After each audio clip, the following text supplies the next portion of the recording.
Palakkad പുതുശ്ശേരിയിൽ Carol സംഘത്തിന് നേരെയുണ്ടായ ആക്രമണത്തിൽ ബി.ജെ.പിക്കും ആർ.എസ്.എസിനുമെതിരെ ആരോപണം ഘടിപ്പിച്ച കോൺഗ്രസും ഡിവൈഎഫ്ഐയും ക്രൈസ്തവ വിഭാഗത്തെ സംഘപരിവാർ തുടർച്ചയായി ആക്രമിക്കുന്നെന്ന് KPCC general secretary Sandeep Warrier 24 പറഞ്ഞു.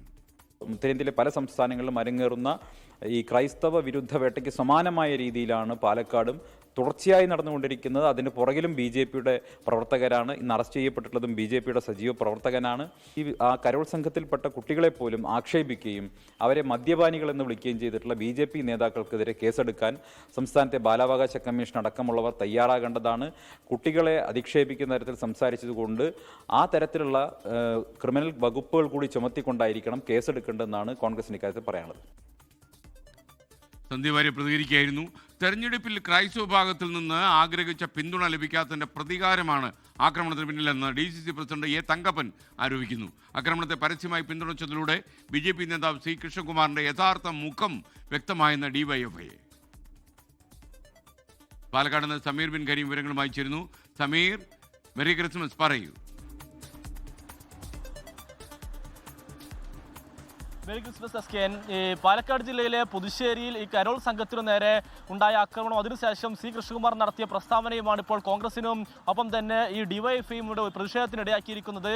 കോൺഗ്രസ് പറയുന്നത് ഈ ശക്തമായ നടപടിയും ഈ കൃഷ്ണകുമാറിനെതിരെ ഒപ്പം തന്നെ ആക്രമിച്ചവർക്കെതിരെയും വേണമെന്നുള്ളതാണ്. അതുമായി ബന്ധപ്പെട്ട് മതബോധ തകർക്കാനുള്ള ആർ.എസ്.എസിന്റെ ബി.ജെ.പിയുടെ നീക്കമാണ് ഈ കരോൾ സംഘത്തിന് നേരെ ഉണ്ടായ അക്രമമെന്നാണ് ഡി.സി.സി പ്രസിഡന്റ് ഈ തങ്കപ്പൻ വ്യക്തമാക്കിയിട്ടുള്ളത്. മാത്രമല്ല ഈ തെരഞ്ഞെടുപ്പിന്റെ സമയത്ത് ക്രിസ്തീയ സമൂഹത്തിൽ നിന്നും ബി.ജെ.പി ആഗ്രഹിച്ച തരത്തിലുള്ള ഒരു പിന്തുണ ലഭിക്കാതെ പോയതിന്റെ ഒരു വൈരാഗ്യവും ഒക്കെയാണ് ഒരു അക്രമത്തിലേക്ക് നയിച്ചത് എന്നും കോൺഗ്രസ് ചൂണ്ടിക്കാണിക്കുന്നു.